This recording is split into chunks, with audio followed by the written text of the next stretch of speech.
Hello guys! Ang i-share ko sa inyo ngayon ay ang aking chicken stick. Ang sarap niyan guys. Ibabad lang muna natin sa konting asin bitsin at tuyo at pigaan natin ng kalamansi. At ibabad natin ng 10 minutes bago natin simulan pagprito. Ito na siya guys, nakababad na siya ng 10 minutes. At bago ko magsimula, mag-shoutout muna ako sa aking mga subscribers. Ayan, kamusta kayong lahat dyan? Okay lang ba kayo? Ako okay lang. And thank you for watching and support.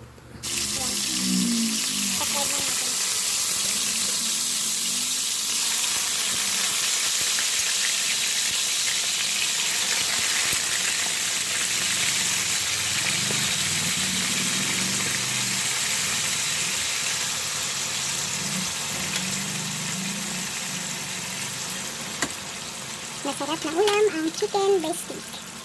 Ayan. Try din ninyo yan guys. Masarap yan. Madali lang din siya lutuin. Balik ka rin na natin.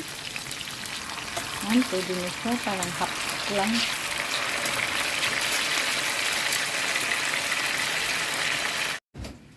Gawa tayo ng sausawan. Ay, hindi sausawan, yung sauce niya. Pinaka-sauce. Magpiga lang tayo dito ng kalamansi. Yan, maraming kalamansi.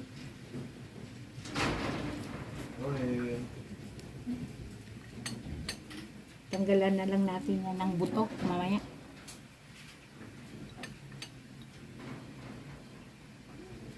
Yan. Tanggalan natin ng buto. Yan, ito ang gawin natin sauce mamaya. Yan.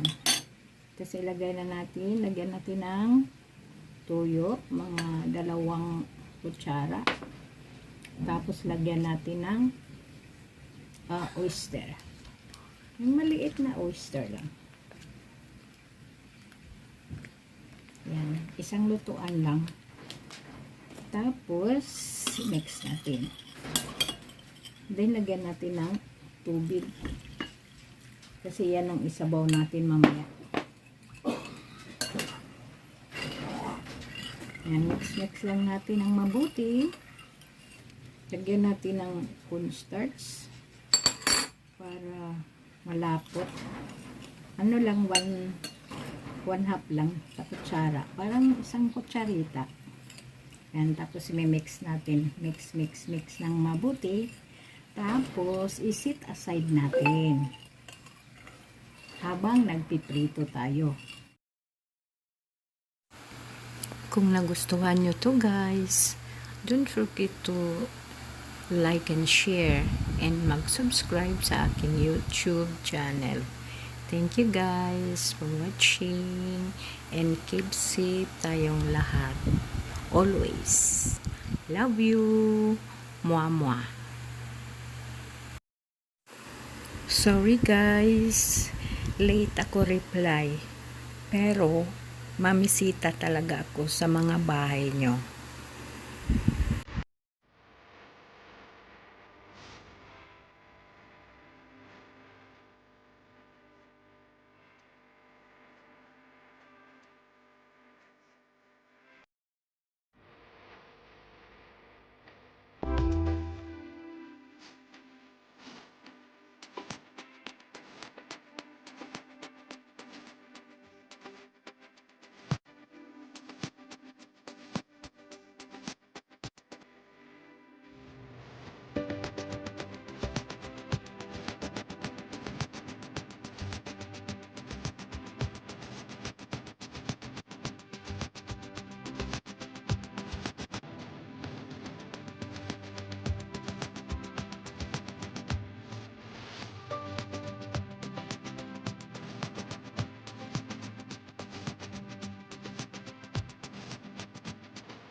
Tikman na natin.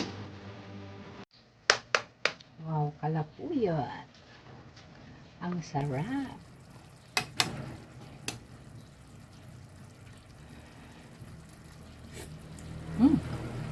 Napaka sarap.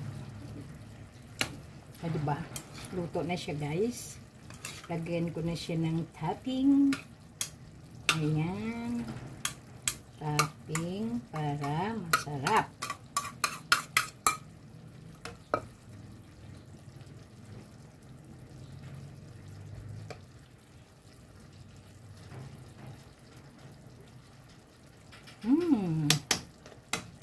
Ang sarap niya, guys.